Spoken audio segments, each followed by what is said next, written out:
A day in my life as a young hardworking na pango. Hello, it's me, Honey again po. Honey na naman. Nakakaumay ba? Pagka yung kaswitan ko naman talaga ay mauumay ka. Yun nga lang, may sayad. Ganun naman talaga, mahirap kaming intindihin mga Lalo babae. na kapag gutom na gutom na. Ako lang ba yung ganun? O ako lang yung pabebe? Tinatoyo pag gutom. Number 1 yun, lalo na pag masakit ang puso. Yung bigla na lang hindi iimik kasi hindi mo kinis, hindi ka nag-I love you, hindi mo sinubuan sa pagkain, hindi mo binilhan ng ganto. Diba ang arte naming mga babae? Pero ang tuyo ng babae, depende din lang sa partner Is nila. either na may nakita siyang mali o kaya naman may ginawa kang mali. Mas madalas is yung nagsiselos na. Sensitive kaming mga babae ha. Pero mga B, hindi kami ganito kung hindi namin kayo mahal. Isa pa doon, kasalanan nyo naman kung ba't naging ganito kami. Away, papasok-pasok kayo sa buhay namin tas gaganyan-ganyan kayo ngayon. Eh ano kayo ngayon? Magtiis kayo sa ugaling meron kami. Kasi tinitiis din namin yung baho ng hininga nyo. Hi, Char, mali yun! Kung ano-ano nang sinabi, pinapaliwanag ko lang yung side namin. Para sa mga lalaki o tomboy man yan. Aba nga, ang tatandaan nyo na hindi pa kayo marunong mag-handle ng babae. Mas magaling pang mag-handle kami mga babae kaysa sa inyo. Kaya ang daming tomboy at bi.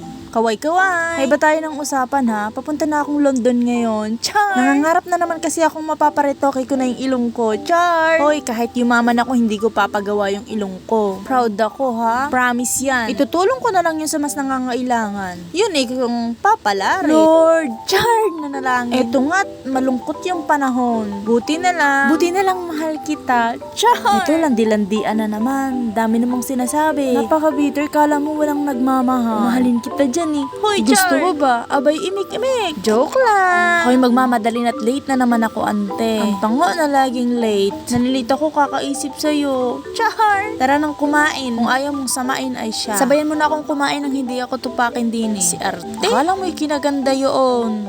Mamaya uuwi na naman. Ito nga ang pamangkin ko, last day na ngayon at uuwi na sila ng Quezon tomorrow. Mamimiss kita. Uy, mali. Si Bibi yun, mamimiss ko. Bebe din kita, kaya mamimiss din kita. Uy, Char. Apakatakaw mana si tita. Bye-bye, mwah!